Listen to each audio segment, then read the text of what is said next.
J'explique. Je suis pas d'accord. Justement, c'est par respect pour les victimes. Tu crois que j'ai envie de croire le fait qu'il y a tué ma fille? C'est pas du respect, Ça change rien, madame.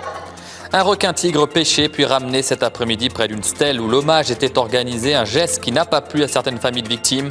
7 ans après le début de la crise requin, plusieurs centaines de personnes ont pris part au grand rassemblement sur la plage de Boucan-Canotte. On revient sur cette actualité, la journée d'hommage qui devait être placée sous le signe du recueillement et de la sobriété. Elle a été en partie perturbée par la présence d'un requin-tigre pêché un peu plus tôt. Certaines familles de victimes parlent d'un geste déplacé. Le squale a finalement été retiré de la plage. Axel Sirène et Jordan Floricourt. Un trophée qui fait tache.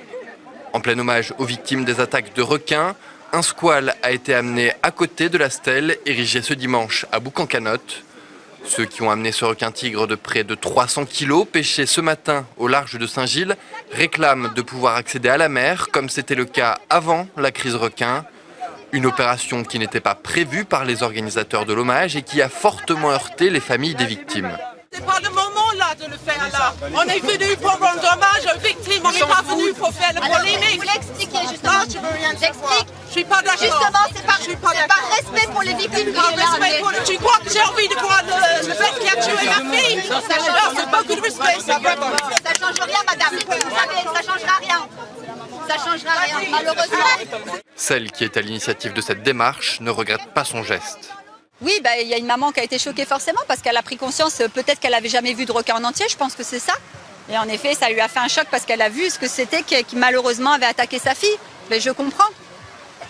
Mais voilà, c'est comme dans une famille, quand il y a des viols, c'est tabou, faut pas en parler. L'animal a finalement été déplacé à un autre endroit de la plage avant d'être dépecé et partagé avec les personnes présentes. Un hommage fort en émotion cet après-midi. Plusieurs minutes de silence se sont succédées ainsi que de nombreux jets de fleurs à la mer. Ils étaient des centaines à avoir pris part au grand rassemblement en hommage aux victimes de la crise requin. Jordan Floricourt. Déjà une bonne dizaine à mettre la main à la pâte pour ériger ce qui va servir d'hôtel de recueillement. Les premières familles des victimes finissent par arriver. L'émotion est grande pour la mère de Tani Bishop et le père d'Elio Canestri.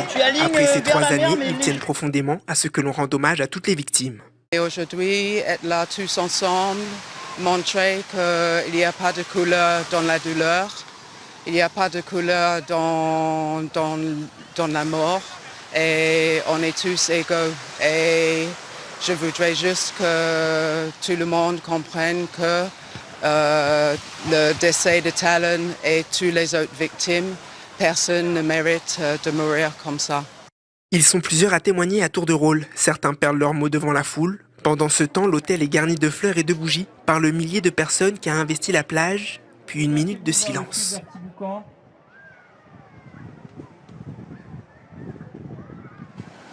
Ils se mettent ensuite tous ensemble face à la mer et entament un jet de fleurs dans l'océan. Ils finissent tous allongés sur la plage pour la dernière minute de silence. Un bel hommage, une belle stèle. Pratiquement toutes les familles étaient là et pour nous c'est un grand moment d'émotion. On a les gens se sont recueillis et puis maintenant il faut que la vie aussi avance et que vraiment nous sortent tout ensemble de cette situation-là. Il faut rayonner, les solidaires ils ouvrent les yeux et rendent à nous la réunion, c'est tout ça que je peux dire. Un dernier mot, une dernière fleur, une dernière prière en hommage à tous ceux qui ont perdu la vie en mer à cause d'un requin. Cela fait 7 ans maintenant que La Réunion est secouée par de nombreux drames. Tout a démarré le 11 février 2011 suite à l'attaque sur Éric Dargent à Saint-Gilles. Axel Sirène revient sur les dates clés de cette crise. La crise requin, comme on l'appelle, débute en 2011. Pour le monde du surf, elle commence avec l'attaque d'Éric Dargent le 19 février à Boucan. Le surfeur doit se faire amputer de la jambe gauche. Cette même année, 2 attaques mortelles se produisent. En juin, celle du bodybuilder Eddie Aubert déclenche une série d'arrêtés municipaux interdisant la baignade et les activités nautiques à Saint-Paul. 3 mois plus tard, le champion de bodyboard Mathieu Schiller se fait également happer par un requin au large de la plage de Boucan-Canotte. Les propos le soir même d'Huguette Bello, alors député maire de Saint-Paul, déclenchent une polémique créée par le clivage surfeur-non-surfeur. Plusieurs attaques surviennent en 2012, mais c'est en 2013 que la crise prend une nouvelle dimension. Le 15 juillet, une baigneuse est chargée par un squale en baie de Saint-Paul. C'est la première attaque recensée sur un baigneur et c'est une attaque mortelle. L'émotion est intense. Quelques jours après, le préfet prend un arrêté interdisant la baignade et les activités nautiques sur l'ensemble de l'île. D'une durée de 6 mois au départ, cet arrêté, toujours en vigueur, porte désormais sur une année. C'est à la fin de cette année 2013 que sont lancés les programmes Cap-Requin et Shark. Le premier a pour but de pêcher de manière ciblée les requins tigres et bulldogs, alors que le deuxième vise à étudier le comportement des requins. En février 2015, un nouvel arrêté préfectoral permet la mise en place de zones d'expérimentation de réduction du risque requin. C'est malheureusement dans une de ces zones, alors que le dispositif Vigie-Requin n'était pas activé ce jour-là, que survient le 12 avril 2015 l'attaque sur Elio Canestri. C'est la 7e attaque mortelle depuis 2011 et l'opinion publique est fortement marquée par le décès de ce jeune garçon de 13 ans, espoir du surf réunionnais.